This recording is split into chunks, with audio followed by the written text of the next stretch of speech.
University Council there, and we're really happy to sponsor this this conference for like the 8th year.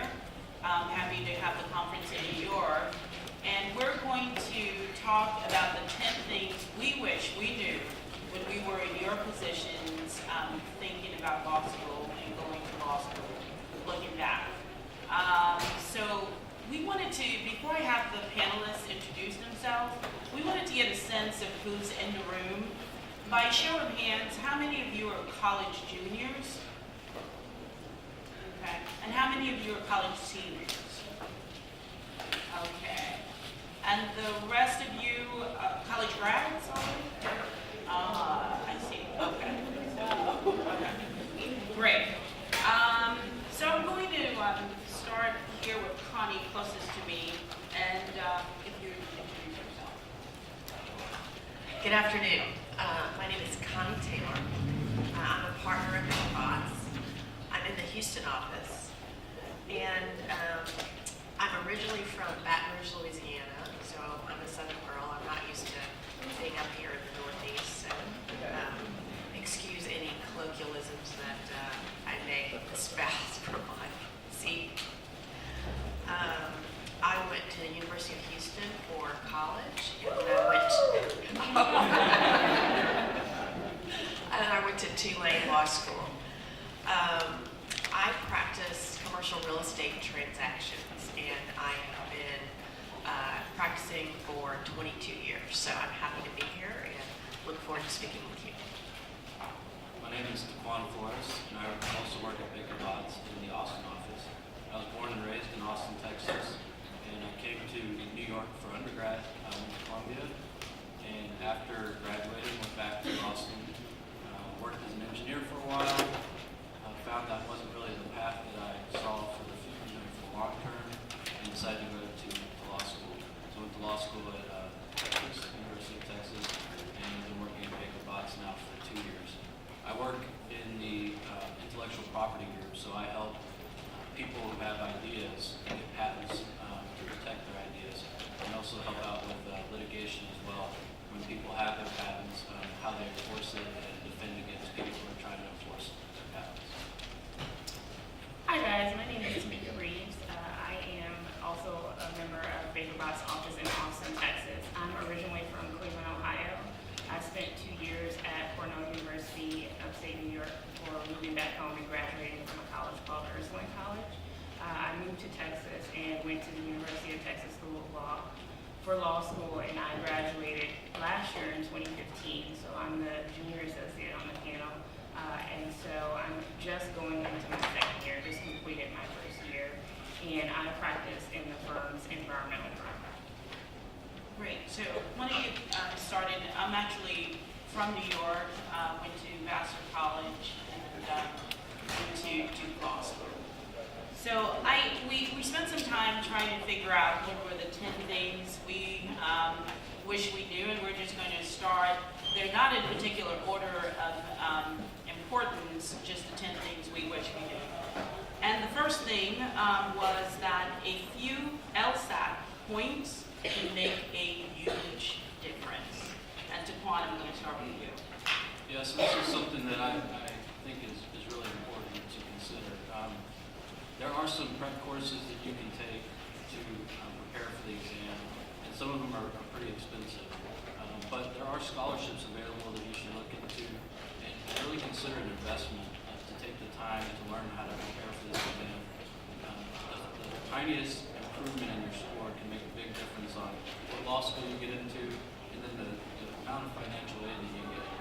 Most law schools are going to have a matrix that's going to have your GPA and your LSAT score, and that's going to determine whether you can't hear? Sorry. So it's really important to prepare for the LSAT exam and to get those extra points. So take the prep class if you can. And for me, I have really bad test anxiety. So when I took the LSAT for the first time, even though I had been practicing the exam and getting a decent score, when I went in the day of the test, I freaked out and I didn't do so well. So instead of applying with the grade that I originally received, I decided to go ahead and take it again. And the second time that I went in, I felt a lot more comfortable, and I did much better. And I think that's the reason that I ultimately got into the school that I got into, and also the financial aid that I received. And that was only 5 or 6 points different, but when you're talking about LSAT, every point matters, and it's really important to try to do as well as you can on that exam. I agree with everything that Taquan said. I was also a retaker. That first time, you kind of go in and you don't really know what to expect, and you've done all this practicing, but it's your first time doing it under the conditions that the LSAT is administered under. And so I totally agree, if you get a score that you're not quite proud of, or even if you apply with that score and you're finding that you're not getting into the schools that you thought you wanted to get into, or you're not getting the amount of financial aid you're getting, you can even retake the test during the application period. So that's what I did. I had already applied, I took the test in September, my scores came back, and I just called the law schools and asked them to hold their decision on my application, and I retook it in December. So even if you're already in the application process, don't be afraid to sign up for and retake the test. A few points make a huge difference as far as admission to the better schools, and then the amount of at least merit-based financial aid you get, and that's a huge deal. The second thing is to be financially savvy. And Tamika, I'm going to have you start with that one also. So that's a segue from what I was just talking about as far as the amount of merit aid you'll get with the LSAT score you receive. As you're looking at these schools, especially the top ranked schools, make sure that I know a lot of schools, especially peer schools, will negotiate. So even after you've retaken your LSAT and you've gotten a better score and you're finding that you're getting good financial aid offers from good schools, start sending those offers to the other schools. Sometimes if they're peers or if you're a really good candidate, they'll try to match or exceed the scholarship that you've gotten from their peer schools. Law school is really expensive, and so my best advice is to make sure that you're getting all of the financial aid that you could possibly get to go. Especially to the better schools, they're very expensive. So make sure you're looking at negotiating the package that you get directly from the schools. You're looking at outside scholarships. And then even after you start, continue to look. There are certain scholarships that are available for students that are entering law school. And then after you established yourself after your first year, there are scholarships that you can get going forward for your second and third year. So make sure you're looking at all the opportunities to get as much help as you possibly can so that you're starting on a good foot when you graduate without a ton of student loan debt.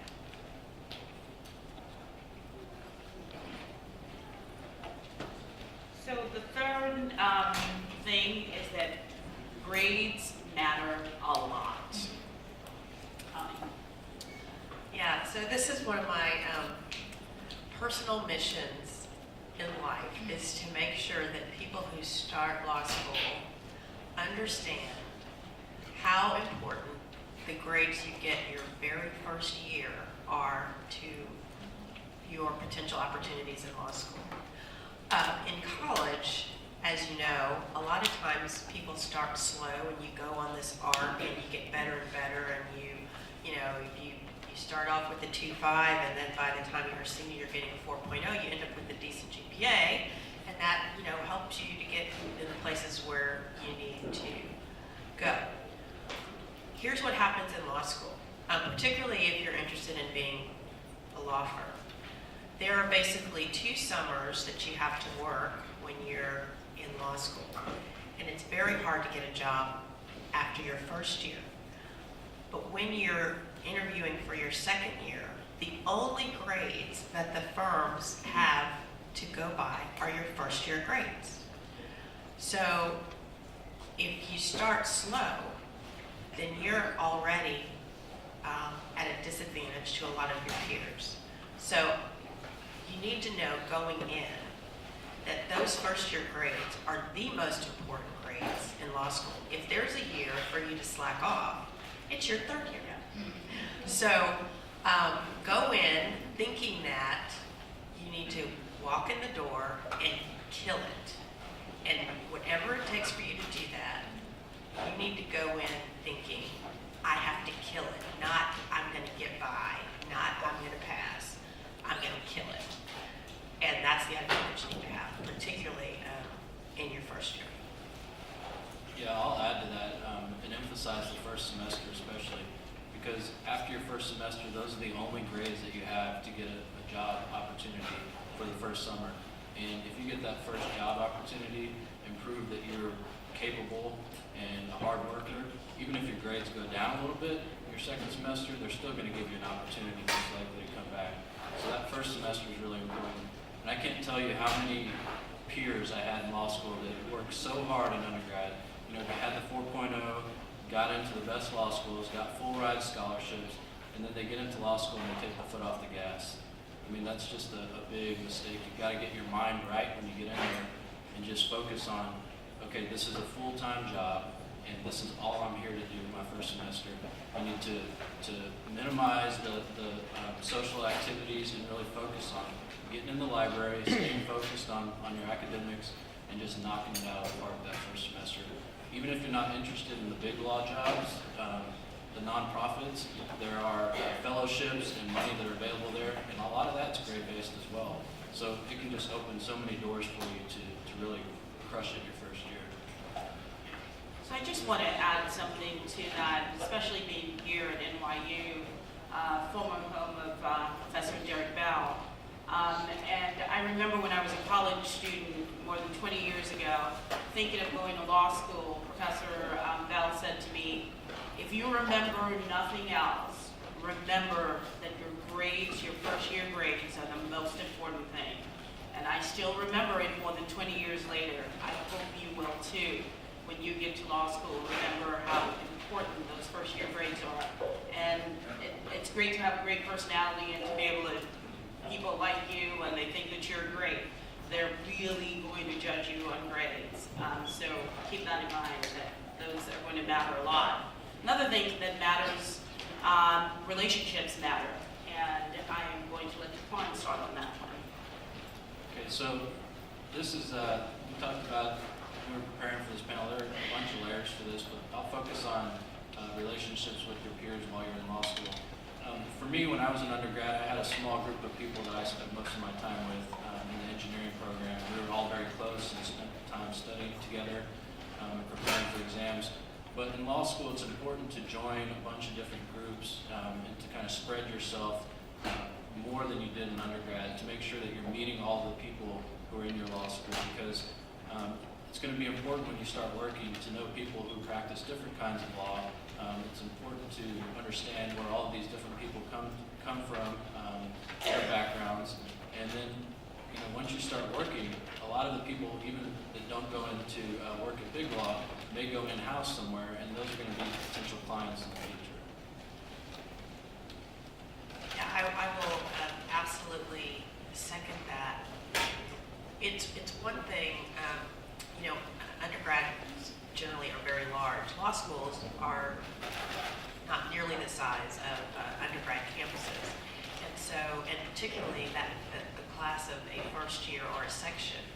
So it really is surprisingly not hard to at least tangentially get to know a lot of the people that are around you. And you all have a lot in common because you're embarking on this new experience together. And so it's a good way to build rapport. And even if, you don't have to go hang out with a different person every night, you don't have to stalk anybody, that's not what we're saying.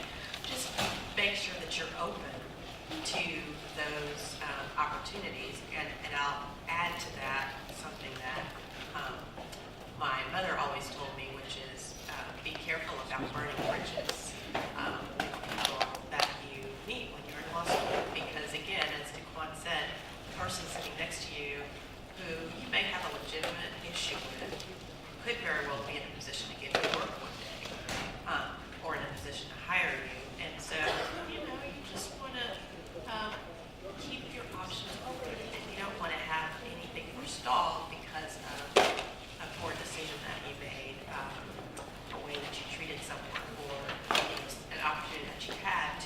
someone invites you to join a study group and, you know, you decline out, you know. And so just be thinking about opportunity. I think that's one of the really great things about law school is that it is a place that is full of opportunities. And so I would like for you guys to be able to take advantage of all of those that come your way. And I think that relationship building can be a really important one. Just be open to that. The next thing we're going to talk about, number 5, is that everyone is intimidating. Law school is intimidating. Your first semester of law school is like a scared straight program. It is very, you will feel overwhelmed, you will feel intimidated, and everyone feels that way. Connie, I'm going to ask you to start. So there is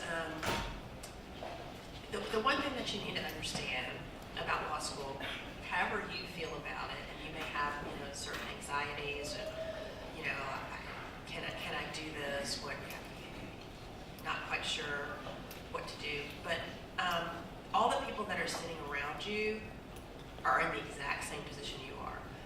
Undergrad is over. This is a clean slate, and everybody is starting on the same page.